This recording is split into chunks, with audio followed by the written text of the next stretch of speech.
name is spelled? James England, Jamesengland. Good morning, sir. Could you please tell us where you work? Yes, I work for the Michigan State Police at the Northville Laboratory. And what type of work do you do for the Michigan State Police at the laboratory? I'm a supervisor of the latent print unit there. And within the latent print unit as a supervisor, what type of actual work do you do in that capacity? I process evidence, try to recover latent prints, and I supervise my unit that's also doing the same thing, and I'm training. And what type of training or education have you received in order to work in the field you're currently working in? So I had a 2-year training program that I went through once I was accepted into the program. So that included internal training, external training. I continue to train now, attending classes and things, workshops, webinars, things of that nature about developing latent prints, looking at them, comparing them, reporting. And how many years have you been doing this type of work for? I'm sorry.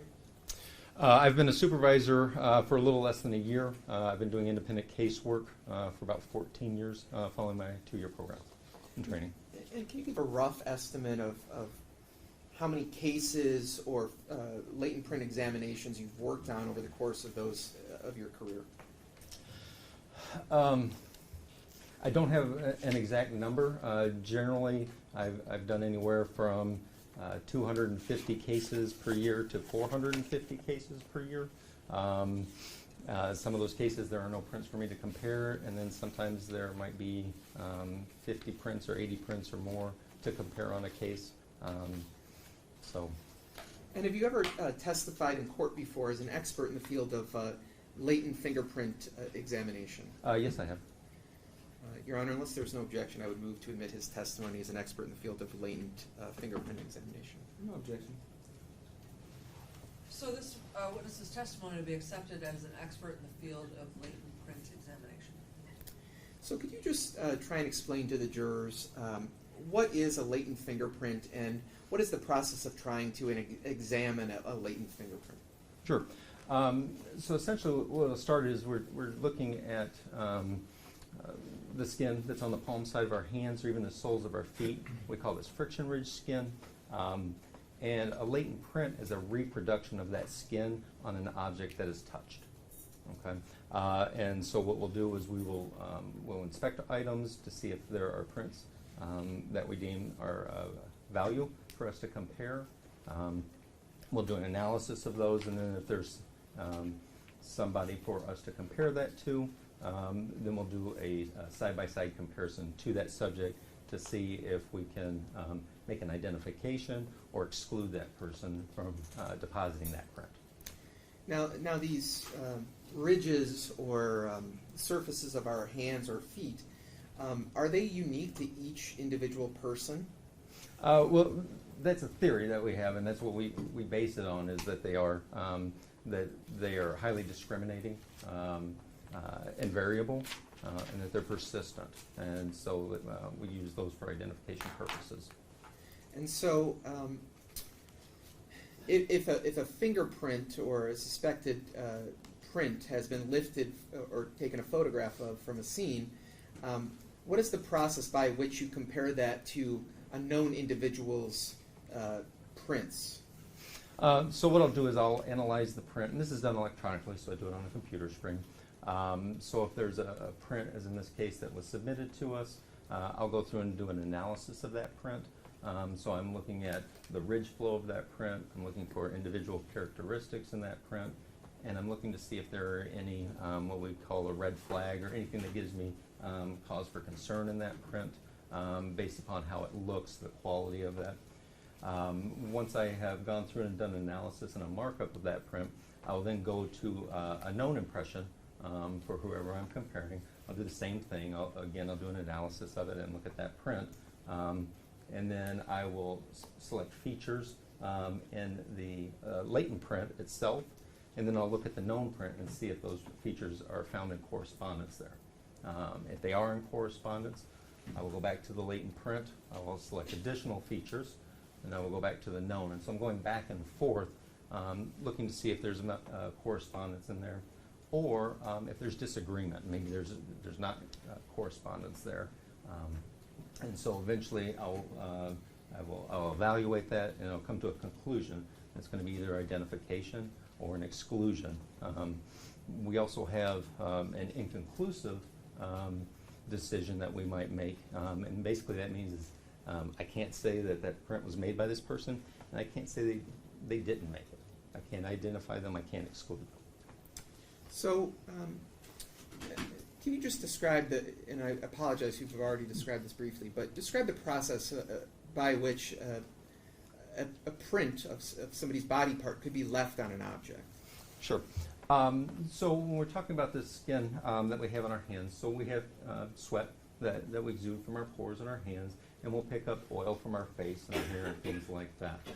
This will coat those friction ridges, and when you touch an object, you might transfer that material, that sweat or that oil or something, onto that object that's been touched.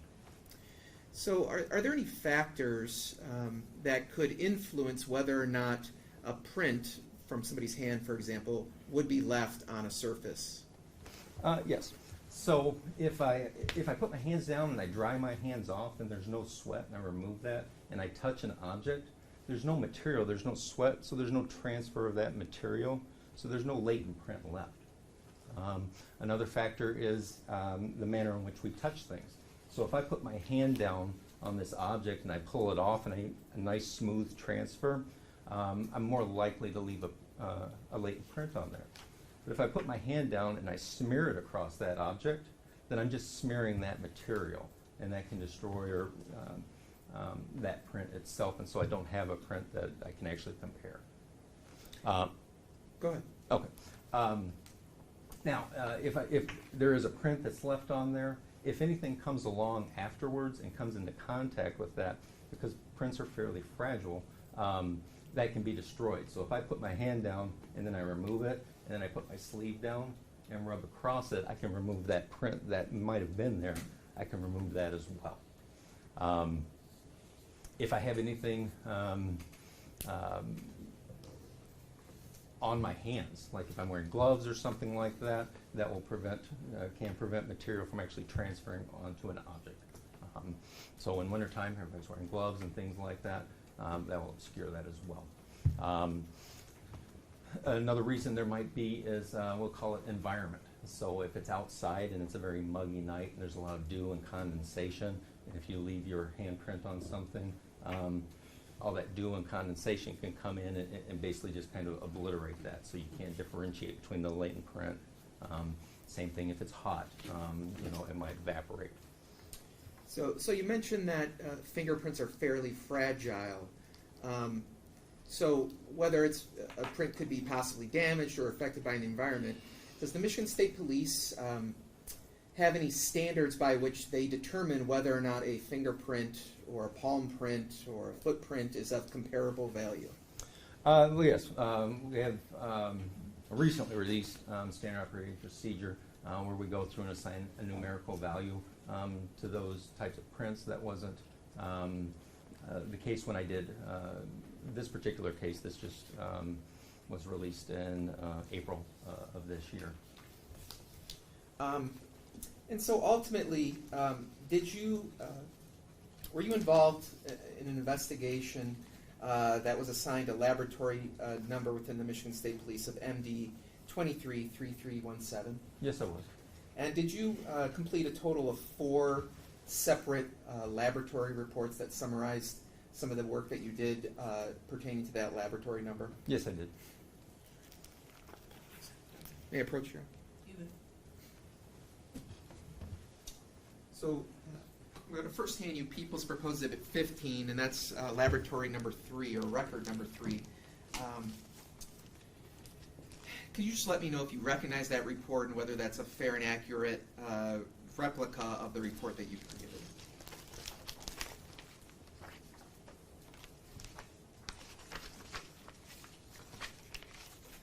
Yes.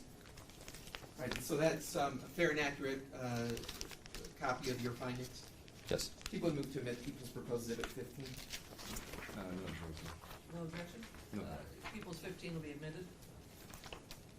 publish if you want to, or, Just gonna- just for the jury's sake, all of these exhibits that have been admitted, anything that's admitted, will be available for you to look at during your deliberations.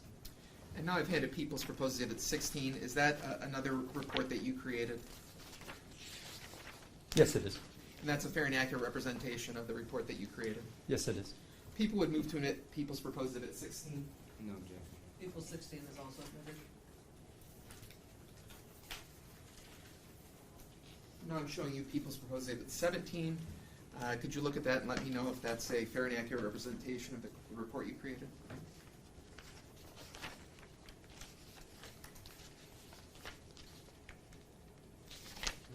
Yes, it is.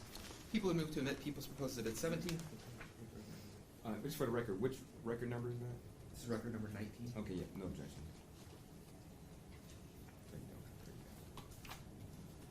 Is it admitted, Your Honor? It is. Okay. Now I'm showing you what's been marked as People's Proposed Exhibit 18. Could you let me know if that's a fair and accurate copy of the report that you created?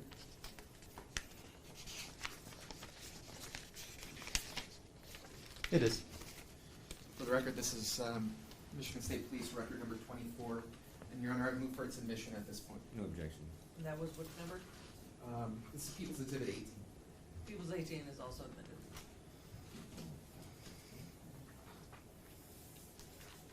All right, so I'm going to start with People's Exhibit 15, which is Michigan State Police record number 3.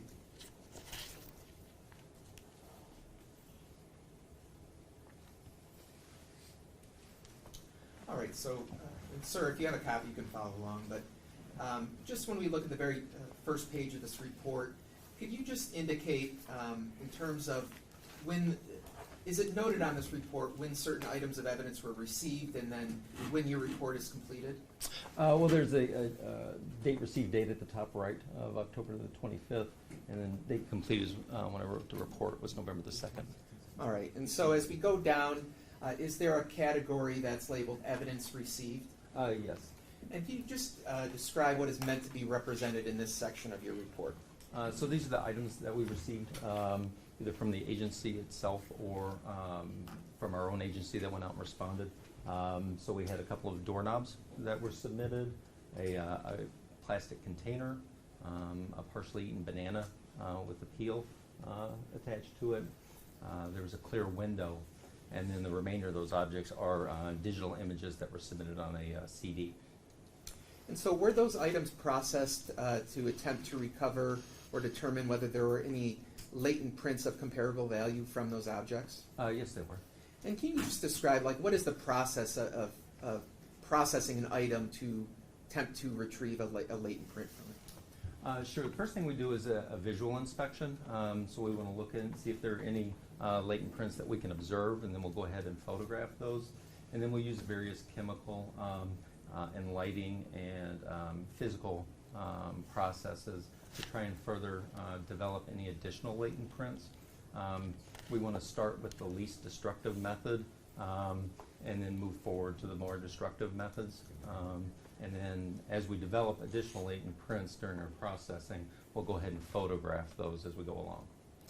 So as a result of this processing process that you did, were you able to recover any latent prints of potentially comparable value from these objects? Well, yes. So in total, there were 7 fingerprints and 3 palm prints, and 1 latent print that was either made by a finger or a palm, either collected from these items or from the digital images that were submitted. And can you just describe, and I know, let me ask you this question. To the left of the evidence received column, are these items given a specific item number or label that is specific to the Michigan State Police Laboratory? Yes, that's how we summarize the contents of those containers. And so container 2, and we use 2 and 2A. And obviously container L1 that actually was submitted from a scene. So that's why there's an L in front of it for our lab response team. The same for the rest of those items, including the images. All right, so if you could just kind of explain to the jurors, and we're not going to go into great detail, but which specific objects were you able to retrieve latent prints from in this lab report? Sure. So on the I'll go back up. So item 2, there's a silver doorknob there that had a lockbox. So there was a latent print on the inside of that lockbox. The second doorknob that you see, 2A, that also had a latent fingerprint that was developed on that. The plastic container had latent prints as well on that. The clear glass window had 2 palm prints, and there was 1 palm print from the submitted digital images. Now, Brian, we can get the second page here. So, do there exist databases that you have access to where you're able to basically submit these comparable unknown fingerprints into that system in order to determine if there are potential specific individuals who can be compared to those unknown fingerprints? Yes, so we have what's called the Automated Fingerprint Identification System and Next Generation Identification. The first one, the APHIS system, that's the Michigan's state system. The NGI is the FBI system. And what we can do is we can take a latent print and encode it into that system and launch a search where it will search against known impressions, so impressions that have been collected from individuals, and see if we can develop a candidate list. And then we'll try and, if we find suitable candidates, do comparisons. And so when you ran these potential fingerprints through these databases, and that's summarized in this lab report, were you able to find any potential candidates from those computer database searches? No, there were no suitable candidates. Okay.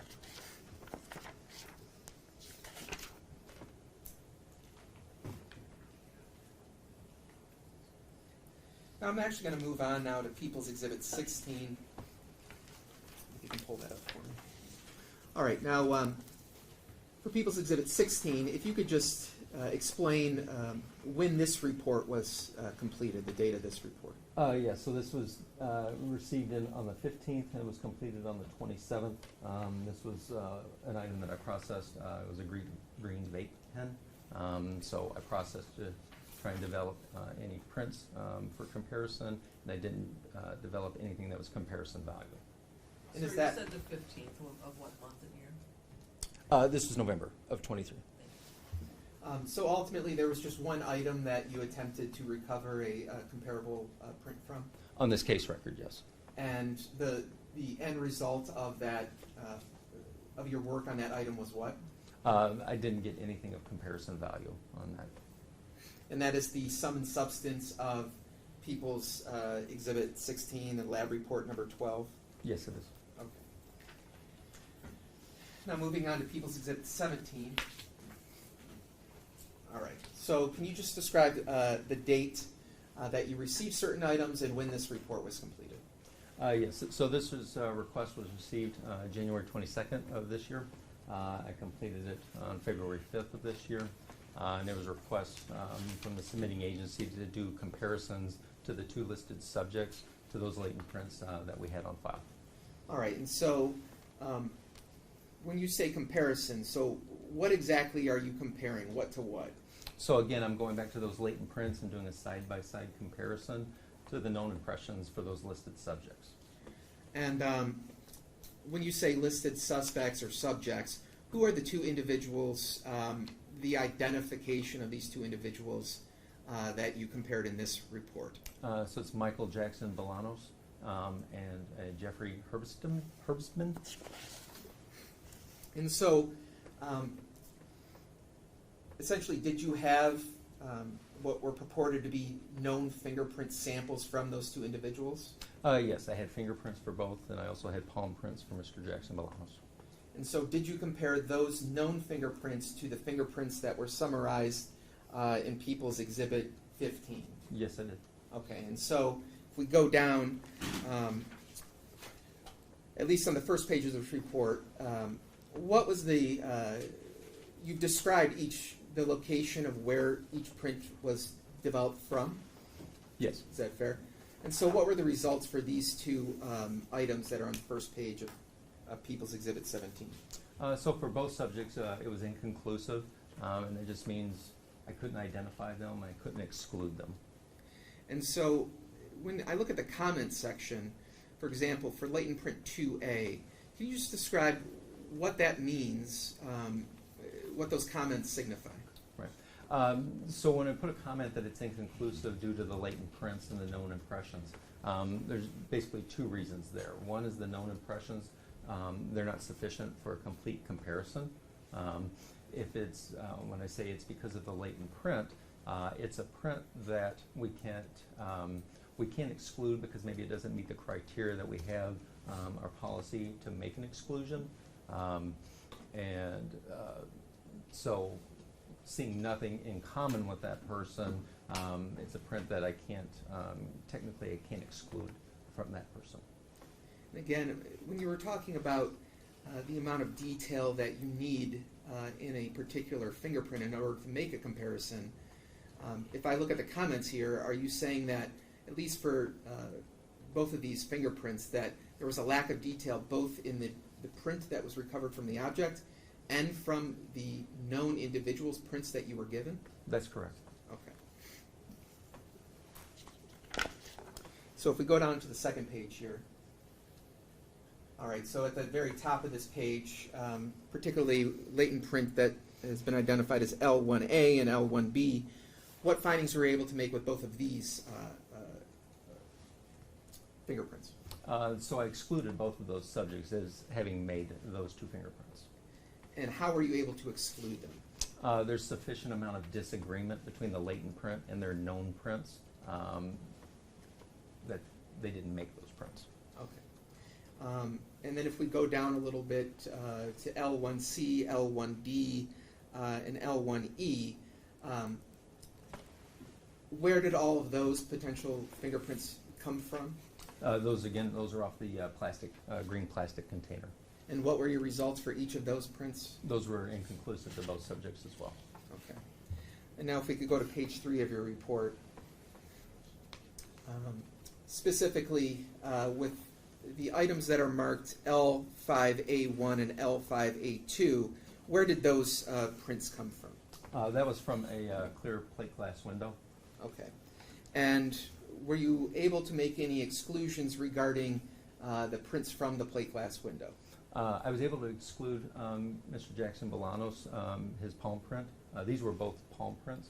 I was inconclusive to the second palm print on that window, and I didn't have palmed prints available to compare to my second subject. All right, so the specific print that you excluded Mr. Jackson-Bolanos from was L5A1? Yes. All right. Now, before I go to Exhibit 17, if a potential crime scene happens in the interior of a residence, do you typically try and obtain fingerprints from whoever's occupying or living in that residence? Yes, we do. And why is that? Because we want to either identify them or exclude them to those prints. Now, in this case, the purported resident of the crime scene is a person by the name of Samantha Woll. Did you have any known fingerprints or palm prints from Miss Woll, at least initially when you first started doing your work on this case? No, I did not. Okay, and her prints were not in any sort of computer databases? Not that we have, none that were available, no. And you didn't have any fingerprints from the medical examiner's office? No, I did not. Okay. So at least when we're doing these initial comparisons, particularly in People's Exhibit 17, you didn't compare any of those prints from the scene to Miss Woll at that time? That's correct. Okay. Now after that report was created back in February, did you come into possession of anything that could allow you to potentially compare those prints to Miss Woll's known fingerprints? Yes, the agency submitted digital images that were taken, reported from the autopsy from Miss Woll. And so, were you eventually able to compare these photographs of her hands or palms and use those for comparison purposes? Yes, I was. All right, and that work that you did, is that summarized in People's Exhibit 18, record number 24? Yes, it is. All right, so this is Exhibit 18. And so if we could just go down to the evidence received, could you just kind of summarize what is the evidence you received for this report? It was a CD that had 7 digital images. Okay, and so when you received these images, were there any limitations to the images themselves that limited your ability to compare them to the fingerprints that were recovered from objects at the scene? Yes. So the images were not suitable for a complete comparison. I was able to compare the palm prints, the 3 palm prints, but the remaining prints on the case, the fingerprints and the latent print, was made by a finger or a palm. I couldn't do a complete comparison to. Okay.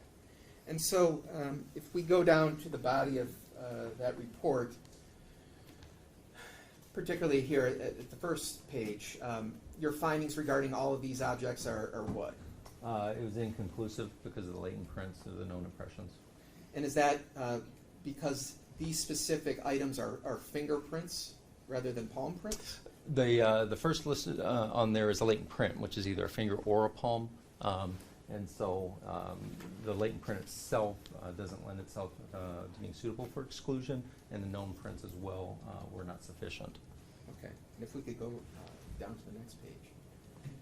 And so for generally all these reports from L1B down to L1F, again, what were your findings regarding these? That was inconclusive because of the known impressions available or the latent prints.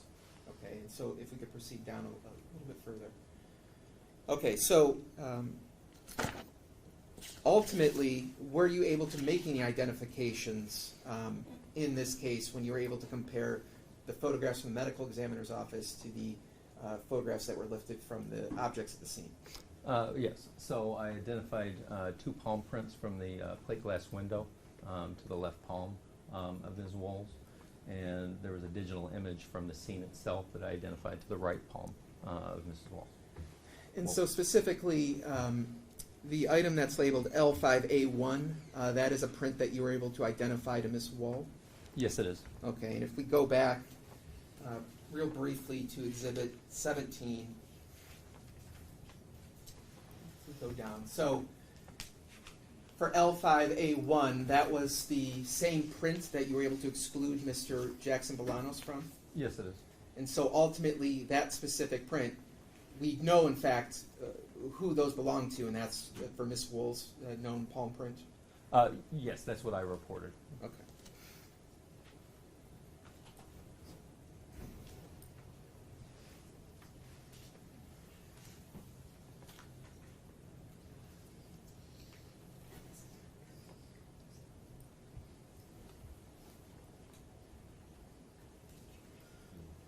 So earlier you had testified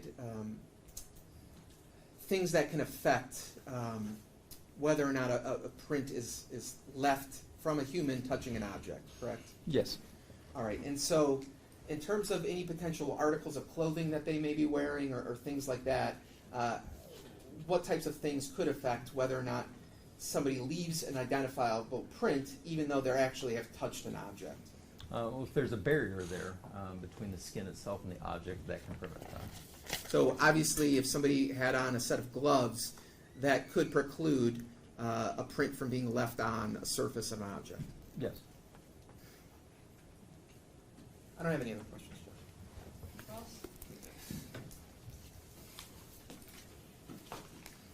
Good morning, Lieutenant. Good morning, sir. Now, you indicated that when the question was proposed to you, whether or not every individual has a unique set of fingerprints, and you indicated that's a theory? Yes, because scientifically we can't prove that all fingerprints are unique because we don't compare everybody's fingerprints to everybody else's. Okay, so what type of certainty, I guess, would you have after you make some type of identification that, in fact, that print is unique to that particular person that you're identifying? I'm confident in my opinion. Confident? Yes, sir. Okay. But you wouldn't be able to give maybe a percentage to it or anything like that? It just... No, that would be making up a number. Okay.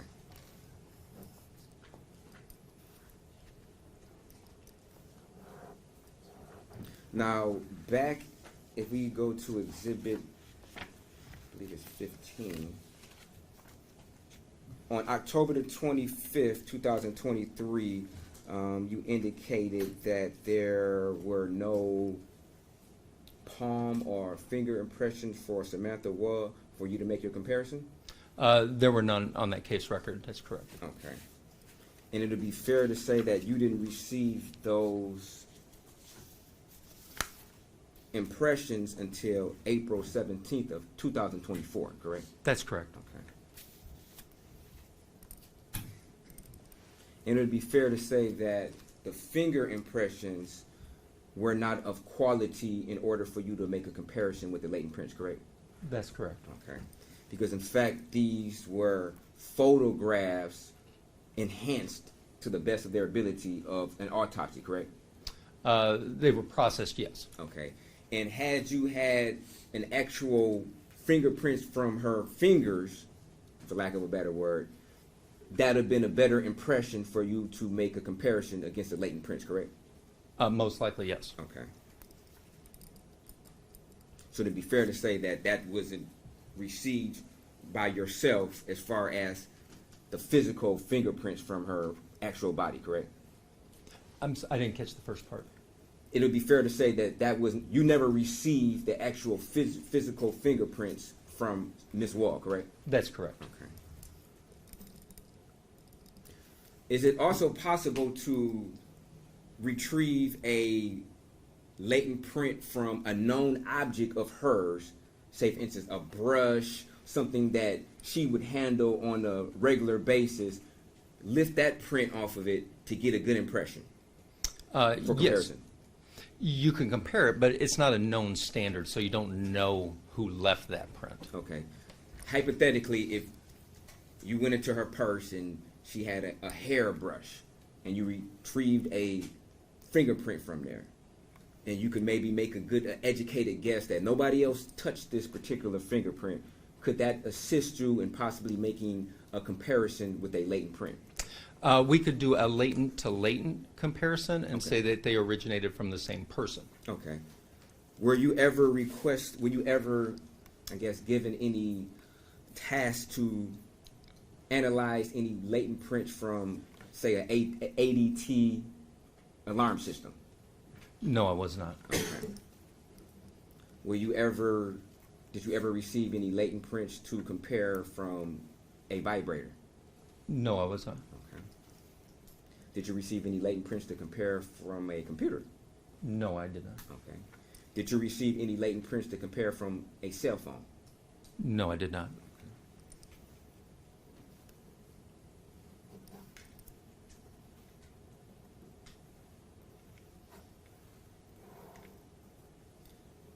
At any particular time, did you request latent prints from Jeff Herbstman?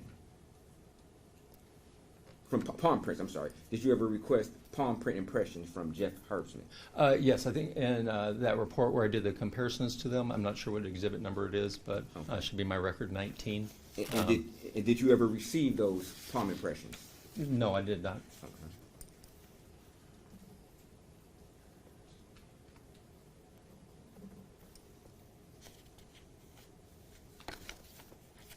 Now, if we go to exhibit number 15, no, I'm sorry, I believe it's 16.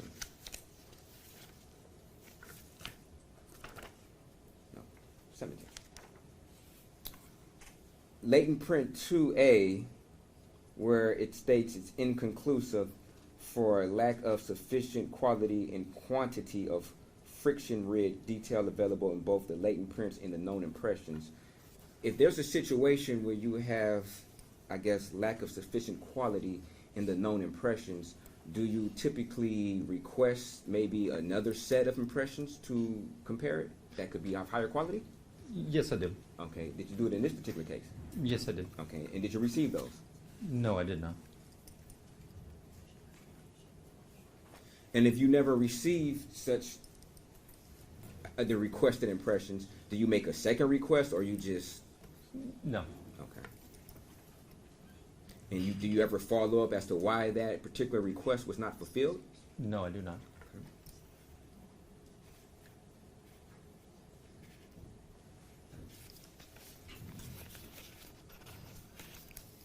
And I guess just to be clear, one of the purposes of identifying whoever's house this was, of known impressions, is so you can exclude those particular prints from a latent print on a particular item, correct? Either to identify or exclude those prints. Okay.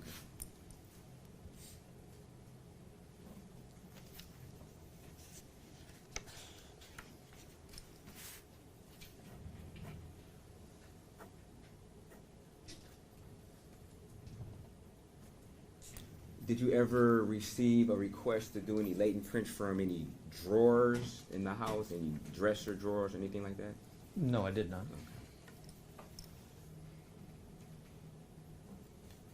And just to be clear, you don't request things to analyze, you just process whatever's that you receive, correct? That's correct. Okay.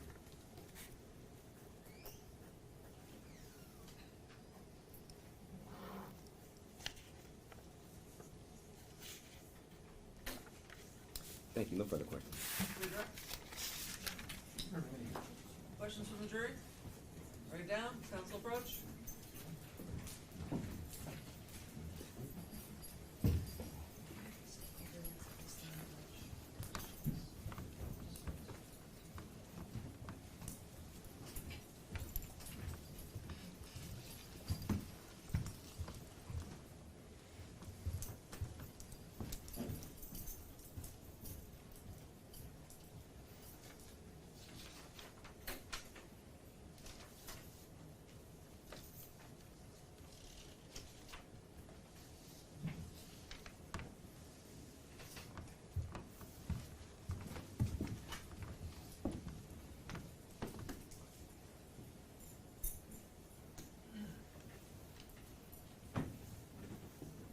How often do you not receive quality prints for a victim in a serious crime?